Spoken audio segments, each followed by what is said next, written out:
Hello YouTube, a quick video here. I was getting a little bit impatient because I saw this a little bit earlier and I was looking for the other shoe to drop in the way of a checklist for the new 2025 AEW SP Signature Edition. Oddly, I can't seem to find the checklist. So I'm going to make a couple of inquiries and see if I can ask the right people and see if I can shake that out of a tree somewhere.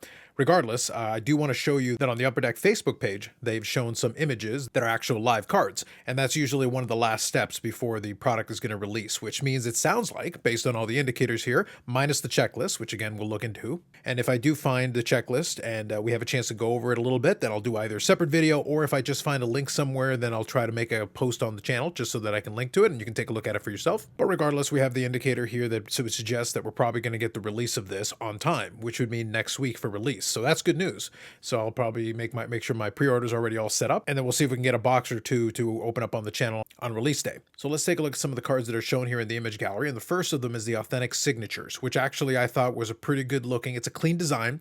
It's very much follows that Future Watch aesthetic. I've kind of made reference to it before in terms of the subset that is used sometimes by Upper Deck and usually with SP Authentic itself.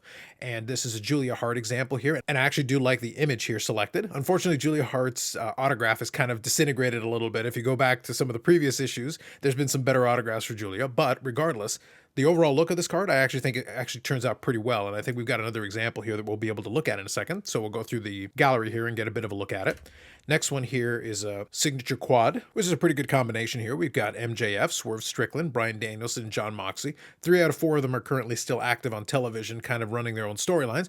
And the top 2 are obviously kind of intermingled in kind of a mini feud with Hangman Adam Page. So I think a pretty good combination. This would definitely be a big pull in the upcoming series. Next up, we've got the 1-of-1 variant of Tony Storm. This one, again, is kind of the interesting photo selection, but I do like kind of the aesthetic of the 1-of-1. It looks okay. Again, kind of following with the look. This is a variation of the base card. This one is a sticker auto in contrast to the first one that we showed. I think most of these are going to be sticker autos, as you're going to see through it, but that's why you can see that these are live images as opposed to just the mock-ups. One thing I will say is that I would like to see the sticker kind of aligned straight, but nitpicking here. Moving forward here, we've got the angles insert set, which I think is a pretty good one. So right here would be a perfect example. This one here, thematically, it actually works out really great. But also going back to what I said a moment ago, this is a live image. And as you can see, the sticker on the right, we probably should have been a little bit more careful with the Hangman sticker on there. But regardless, I think this right here would be a pretty good pull as far as having the combination with MJF and Hangman being directly involved in, as I said a moment ago, the storyline, kind of chasing for the championship with MJF as the new champion, with Hangman having been the champion just before that with Samoa Joe in between. So good timing, I would say, overall on the angle, and I think we're going to be revisiting some variation of this angle, possibly with Swerve Strickland and such, making this a pretty good pull.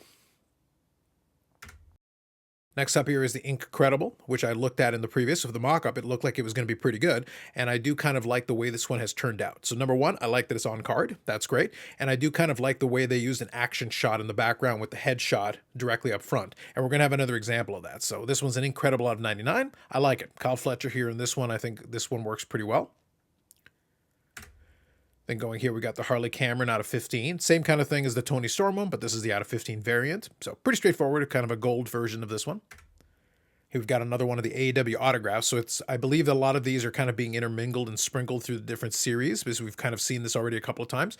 So not a bad one. And again, on card with Swerve Strickland. Overall, it's good news that they are incorporating some of the on card autos on there, which is obviously something that a lot of people want. You're going to have a lot of sticker autos in this thing regardless, but it's nice to have some on card autos thing. We've already seen a couple of subsets and insert sets already, just in the first group of images, where at least some of them are going to be on card, which is great.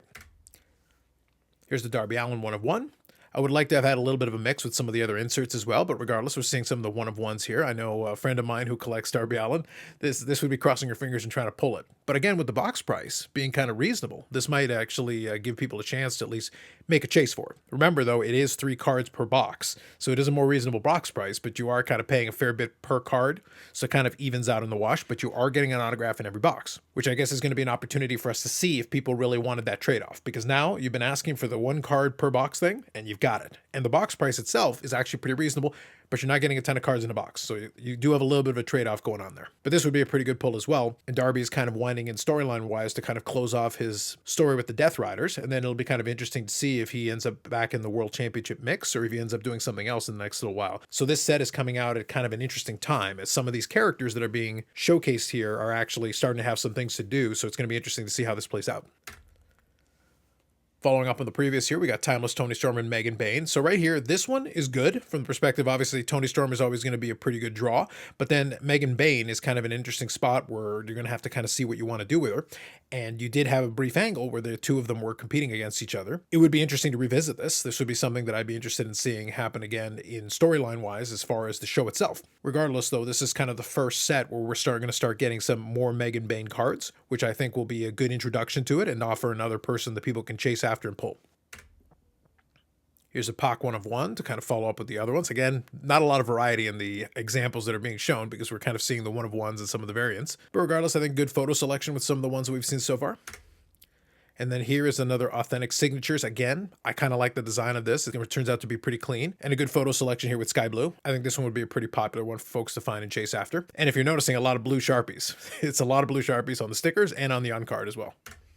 Now here's one that I'm going to personally be chasing after. This is thematically appropriate because Shida and Britt Baker is kind of a classic rivalry in AEW, but in both cases, they're actually both been off TV for quite a long time. Shida, from what I understand, is basically because of visa issues, and then Baker is kind of under contract. You know, will she, won't she? Will she ever appear again on the show? So this may be kind of the last era of it. She's still under contract as far as we know, and I believe that's been going on for a while, well into 2026. So it's one of those things where she's still in the products, and there's a lot of stickers obviously still available.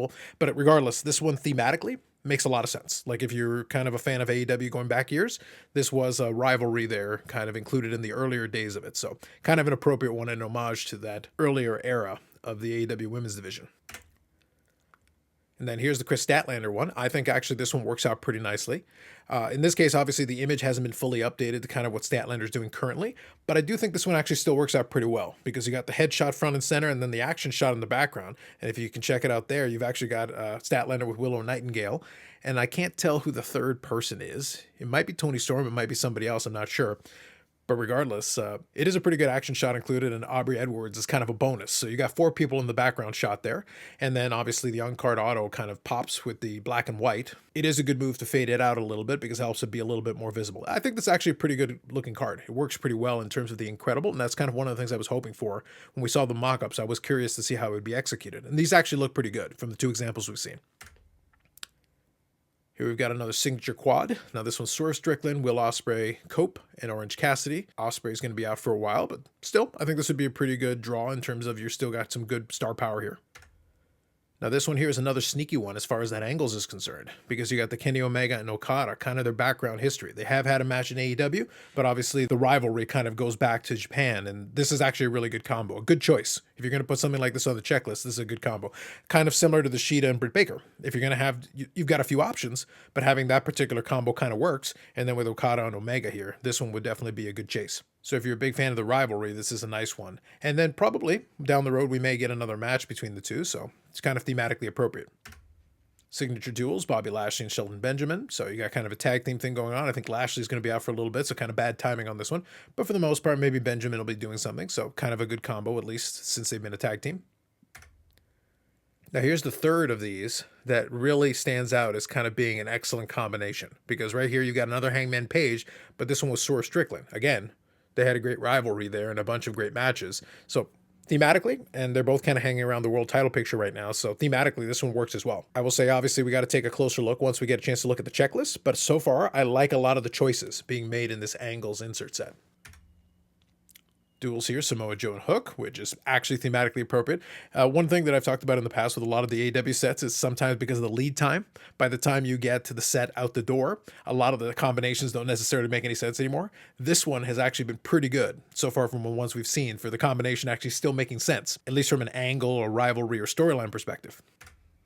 You got the Young Bucks here, again, still thematically appropriate. I think they're going to be out for a little bit, but they'll be back at some point and still kind of works. My only ask, we got to have a little bit of quality control in getting the guys to sign on the stickers a little bit better. We don't want to have so many cut off ones, but that's kind of on the talent there signing the stickers. And that one concludes. That's the last one included in the gallery. So what I'll do is I'll actually include a link to the Facebook gallery so you can check it out for yourself. Overall, it's good to see a lot of these and get a chance to take a look at them prior to getting them in hand. So we'll have to have a closer look once we get a chance to open up a couple of boxes and see basically what happens with it. We'll cross our fingers and see if we can pull something good. Again, I would love to see the checklist. So we'll see if we can maybe try to wrangle that somewhere and try to share it. So again, either it'll be a video if I get a chance to really do more of a breakdown, or I'll at least include include in a community post a link to it so that you can have a look and then be able to see for yourself what cards you might be chasing as far as the checklists are concerned. Now, I've got one more thing that I kind of want to talk about, but I think I'll do it as its own separate video. I figure this one will be at least a little bit of an update, so we are getting closer. We can see the light at the end of the tunnel here and having the brand new product. SP Game Used, I think, has worked out really well, and I think this will be a really good complement to it. It's not going to focus on the Game Used, obviously. It's going to be focused on the signature, since the autographs are going to take the main focus, but it's going to be nice to have those two sets within a reasonable period of time of each other. The other set's still out there and available, but at the same time, having this one on there will give people a couple of more things to chase as well. And that'll give a little bit of energy. And then WWE, from their perspective, I think we're going to be getting another set down the pipeline not too long from now. So things are warming up a little bit on the wrestling card front. So probably I'll try to incorporate some of that into the next conversation. I know the Fanatics has already kind of promoted their one-of-ones, so I do have that here. I didn't forget it or miss it. I do have that included. I don't have too much to say on it. I think the execution of it is pretty good, especially if you're looking at more of a high-end product as far as the inclusion on there. And from a one-of-one perspective, these are going to be massive chases. You got the Cody Rhodes here, Io Sky, Rhea Ripley, as well as the John Cena, although John Cena would have done well to pick a different pen to sign with. But I think overall, they look pretty good. The actual patch itself to go along with it. Aesthetically, the cards look nice. So it's one of those things where there is going to be certainly a fair bit of hype for it for Topps royalty. It'll be interesting to see kind of how it ends up being received and some of the prices that these end up getting it, but they did release it for one day. So thematically appropriate. So I will give kudos to Fanatics for understanding the marketing assignment and getting it out the door in that sense. That said, we'll go out on this one. More videos coming up on the channel, and hopefully we'll have maybe a box break in the next couple of weeks. So that should be fun. With that said, like if you like the video, subscribe to the channel. Thanks very much, and we'll catch you in the next one.